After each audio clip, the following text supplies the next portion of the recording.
In the name of the Father, and of the Son, and of the Holy Spirit, amen. Heavenly Father, once again we come before you this day, consecrating each and every one of us into the Eucharistic heart of your Son, Jesus Christ, and to the Immaculate Heart of Mother Mary. These days, as we are reflecting upon your commandments, we ask you to give us the grace, Lord, to receive your word into our heart, repent about our sin, and come to you with a repentant heart. We make this prayer in Jesus' name, amen.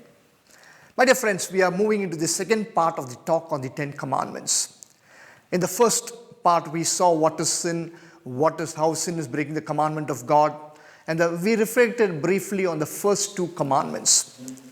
Now, in this talk, we will look into the next 8 commandments and see how we have broken it. Let's quickly start with the third commandment of God. The third commandment says, keep the Lord's day holy. Now, what does that mean? It means this day, the Lord's day, that is Sunday, is set apart for worship and for your rest. So the Word of God is advising us that this day is to be set apart for God. If you're a Catholic, we need to attend Holy Mass on Sundays and other days of obligation. Or if you're a non-Catholic, doesn't matter, set apart this day for worshiping your God. Worshiping your God. 6 days we are allowed to do profit-giving activity. The Lord's Day, Sunday, is a day where we are not allowed to do any profit-giving activity. That is, we are setting apart this day for true worship of God and maybe for little rest and for time together as a family.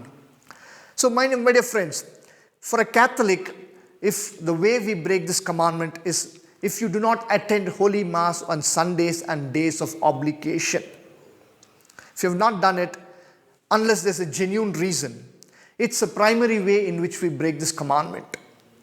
If you're a non-Catholic, you need to set apart time for your relationship with God, for worshiping God and for praising Him and for your communion with God.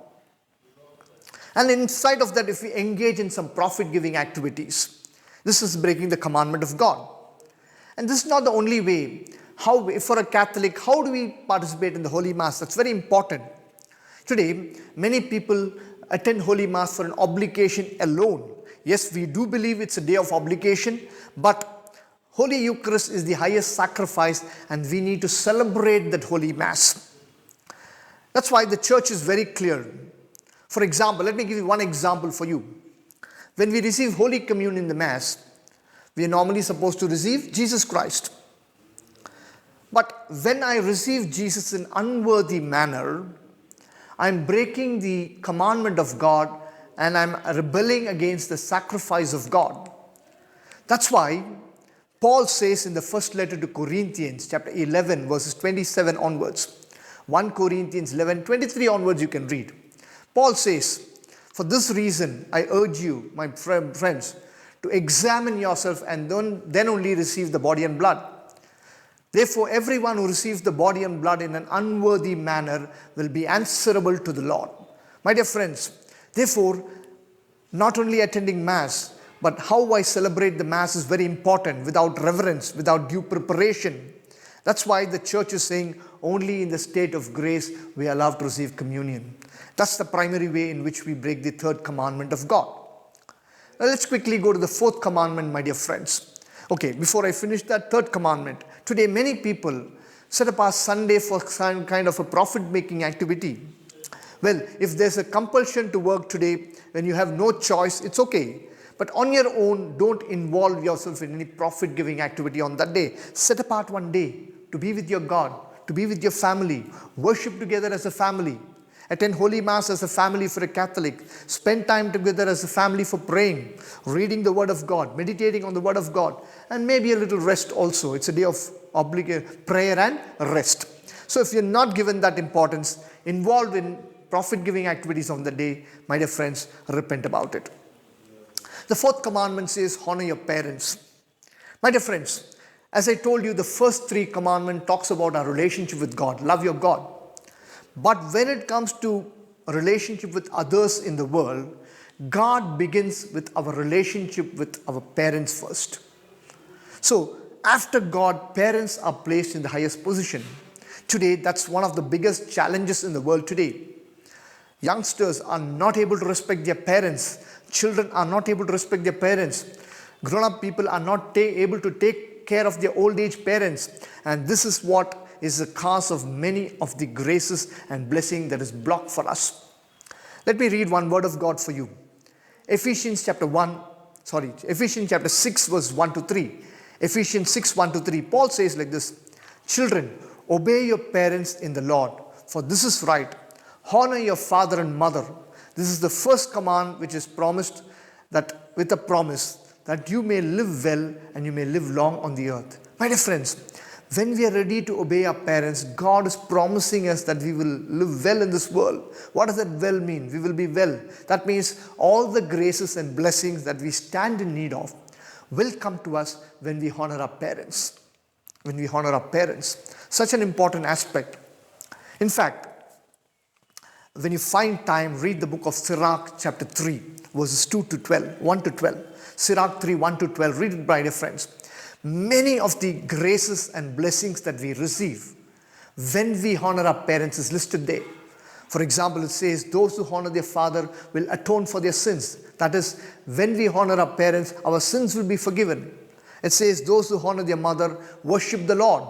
Every time I honor my parents, I'm honoring God Himself. So many promises are given there. So many promises. But it also means every time I disobey my parents, I am breaking this. I am blocking the blessing of God.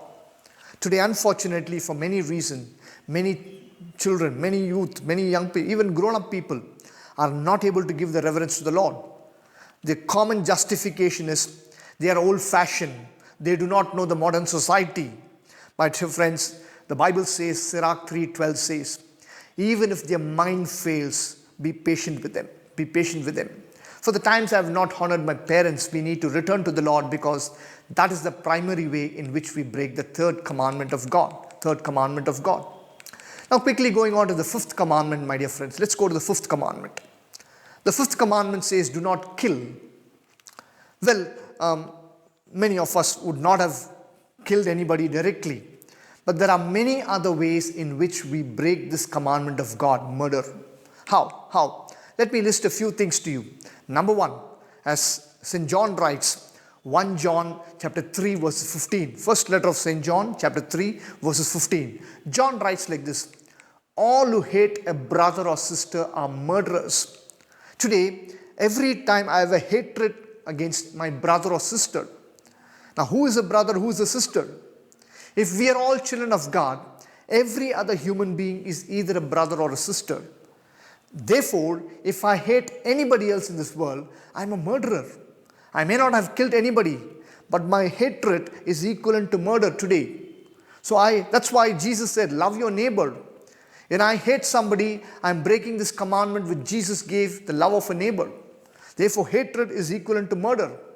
Then again, Matthew 5:22 says, if you're angry with your brother or sister, you're a murderer. Anger. Because every time I'm angry with another human being, the thought in me is to destroy them.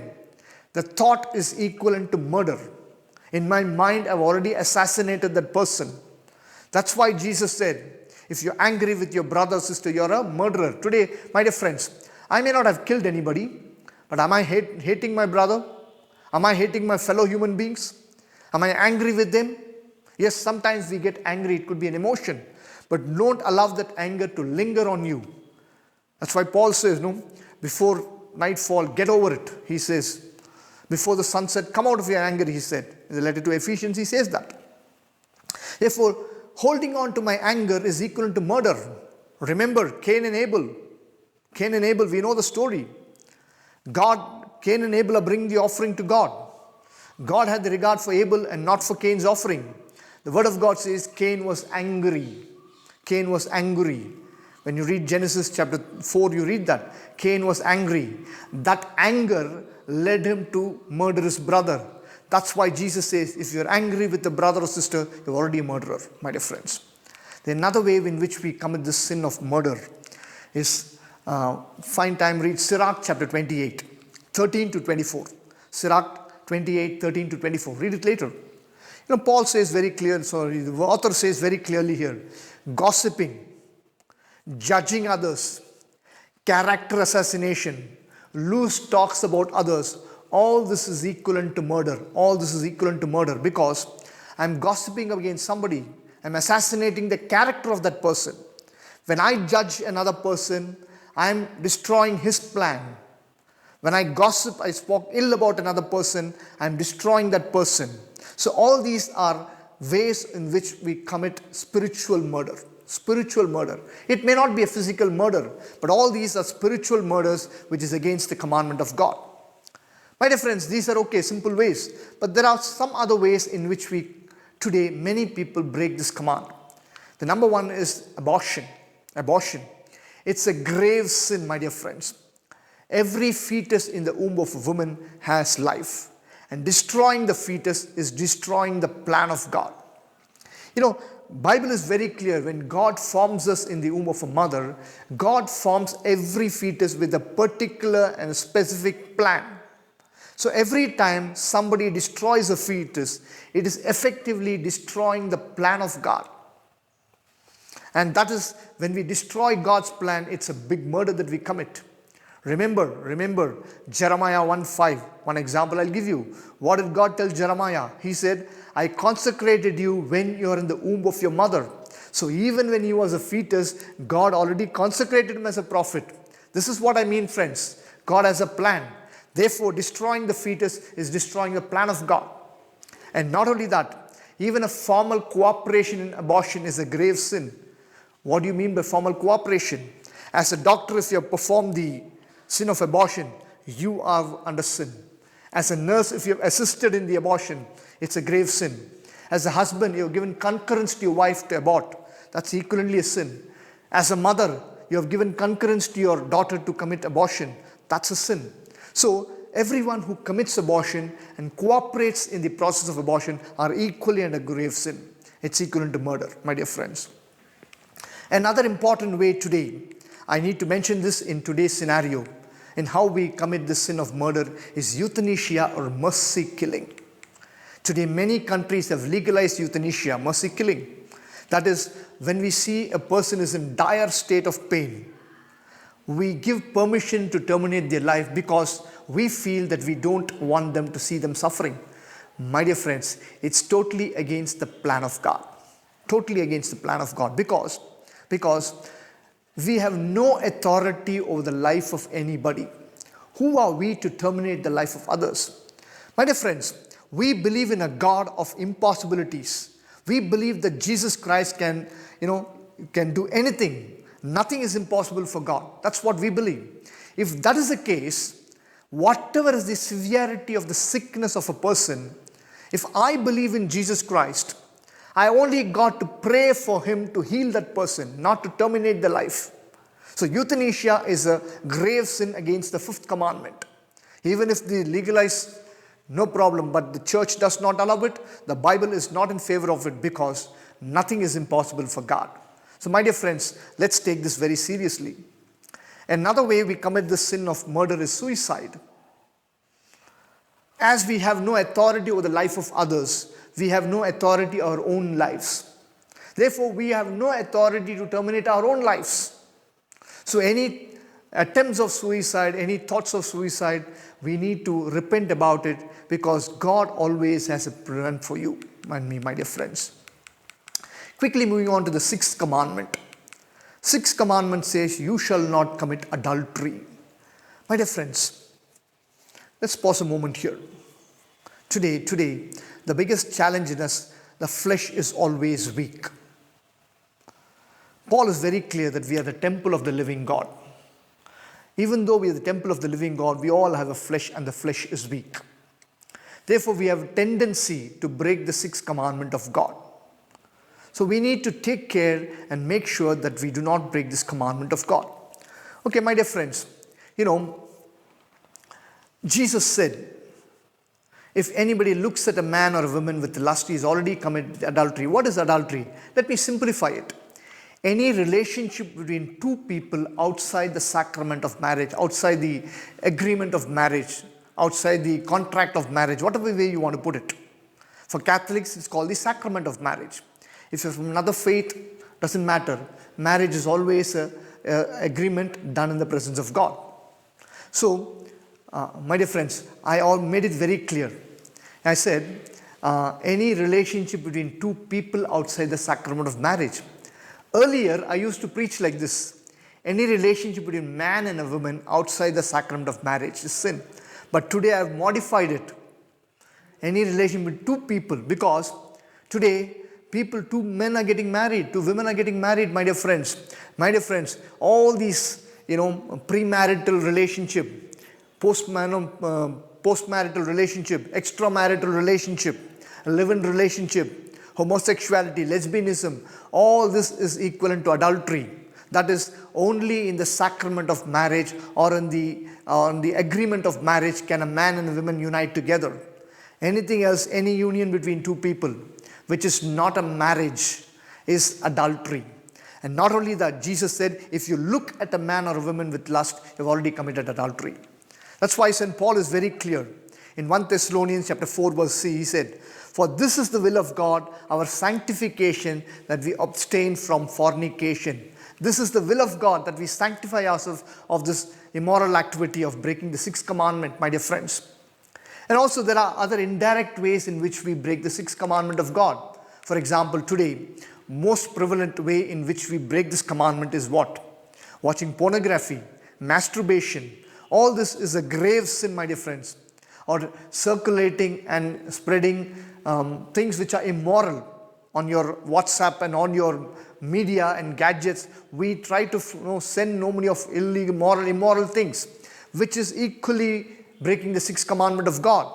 Don't try to justify your action saying that, watching pornography is better than adultery, masturbation is better than adultery. No way, my dear friends. It's equally sin, because we are called to be holy. As I read to you, this is the will of God, our sanctification, that we abstain from fornication. This is God's will. If that is God's will, how can I pollute my body by committing this, breaking the sixth commandment? How can I pollute my mind by thinking about all these things in my mind? Today, therefore, my dear friends, we need to be extra cautious in this matter. Extra cautious in this matter. Today, so many ways people are led astray. This is one sin which has no age barriers today. We think only youngsters are into it. Even old people are addicted to it, my dear friends. Therefore, we need to be careful. We need to be extra cautious on this. Ask the Lord to fill you with the Holy Spirit. The Spirit will give you the grace to say, no, yes, the flesh is weak. We do agree. Our flesh is weak. But when we are led by the Spirit of God, as St. Paul says in Galatians 5:16-18, he says, do not gratify the desire of the flesh. Be led by the Spirit of God. Therefore, when I am led by the Holy Spirit of God, I will be able to say no to all these sexual sins and all this immorality of the flesh, which is against the sixth commandment of God. Now, quickly going to seventh commandment, do not steal. My dear friends, what is stealing? All of us know. If you have stolen something, it's a sin. Something belonging to others cannot be to you. But there are many other indirect ways in which we break this commandment of God. Let me give you a brief about it quickly. Number one point I want to make is Exodus chapter 23 and verses 8. Exodus 23:8. Paul says, you shall not take no bribe. So, giving bribe and taking bribe is against the seventh commandment. Giving bribe, taking bribe is equivalent to stealing, as the word of God says, my dear friends. It's very tough. We may try to question. In our country, nothing works without bribe. My dear friends, it is we who brought that system. And we cannot dilute the word of God just because we have made it our practice. God's word is true, and it says, you shall not take bribe or give no bribe, and that's stealing. The next way is taxes. Romans chapter 13 verse 7 says, pay to all what is due to them, taxes to whom taxes is due, and revenue to whom revenue is due. My dear friends, not paying the taxes as per the law of the land is breaking the seventh commandment of God. Yes, if the law of the land says you need to pay certain taxes, whatever taxes it is, whether your property tax, GST, income tax, whatever it is, water tax, whatever it is, my dear friends, not paying the taxes as per the law of the land is stealing. So we need to be very careful. Jesus said that, pay to whom what is due. And we are supposed to pay. If it is due to them, we are supposed to pay that. Otherwise, it's breaking the seventh commandment of God. Another important way in which we break this commandment of God is tithing and offering, my dear friends. Every time I don't tithe, I am robbing from God. a very tough topic to preach to people, because when it comes to giving to God, nobody is ready. When it comes to the work of evangelization, many people hesitate to support it. But remember, the Bible is very clear about it. Let me take a little time to explain this to you. In the book of prophet Malachi, chapter 3, verses 8 to 10. Malachi 3, 8 to 10. Let me read it for you first. Will anybody rob God? Begins with a question. Will anybody rob God? Then God himself is giving an answer. Yet you are robbing me. Then the next question is, how are we robbing you? There's an answer for that. In your tithes and in your offerings, you are cursed with a curse, for you are robbing me. My dear friends, look at this. God says, when we don't offer our tithes, tithes means 1/10 of your profit is the work of God. 1/10 of your material things, time and talent. But the problem often happens only in the material things. It says, you are cursed with a curse. Then God goes on to explain this. The whole nation, bring your whole tithe into the storehouse of God and put me to the test. My dear friends, probably is the only place in the scriptures where God is allowing you and me to test him. He says, bring your tithes. Why does he use that word, put me to the test? Because today, many of us may find a justification in not giving our tithes. Let me give a small scenario.